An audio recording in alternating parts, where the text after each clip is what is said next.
is the purpose of this podcast? That's what I asked myself today before hitting that big red record button. Will it change someone's life? Perhaps change their perspectives?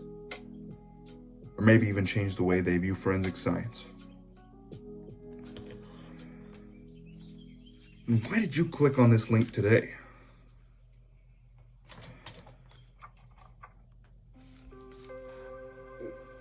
What enticed you?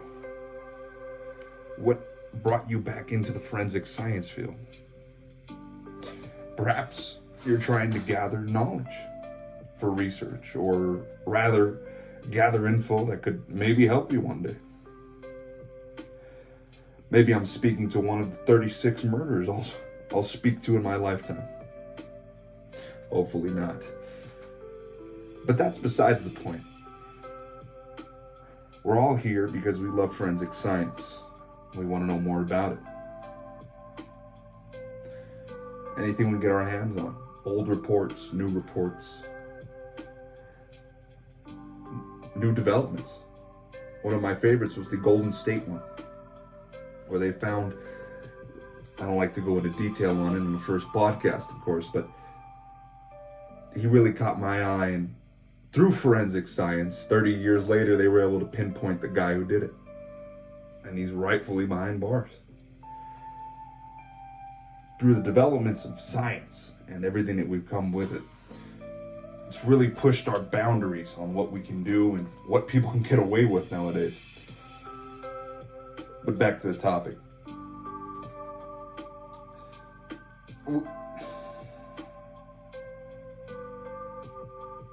We came here to listen to a forensic podcast, and we want more, and like I said earlier, anything we can get our hands on. And that's why we tuned in today. And I thank you for that. And who am I, you may be asking? I'm Diego, and I'll be your host of today's podcast.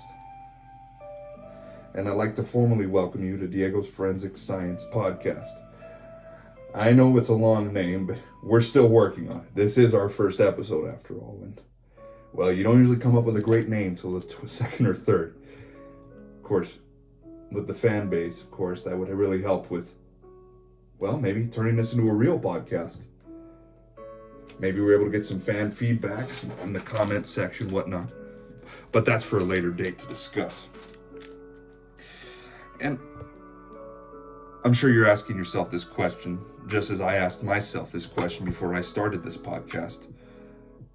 What gives me the right to speak on these cases, or forensic science in general? I don't have a degree. I never went to school formally for it. Well, let's find out. Well, I'd say, just to put it simply, I'm a forensic nut.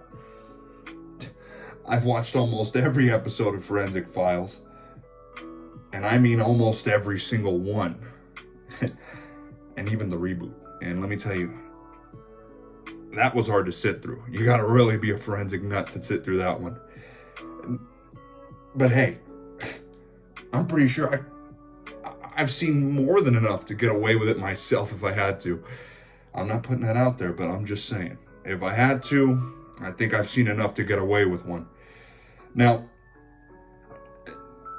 I've always wanted to be a forensic scientist, but I'll let you in on something. I never had the brain for it, nor did I have the stomach for it. But that never stopped me. And I asked myself, how else could I get involved in the forensic science community? Well, what else? What other opportunities could there be for me in this?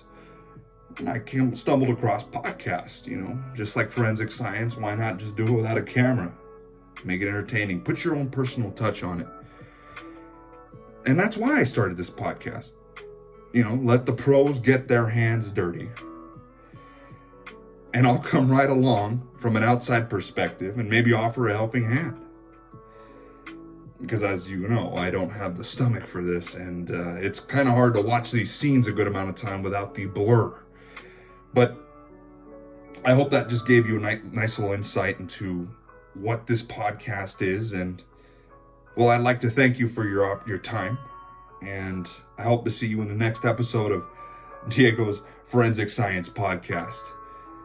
Thank you for watching, and hopefully we'll have a better name next time. Thank you, and goodbye.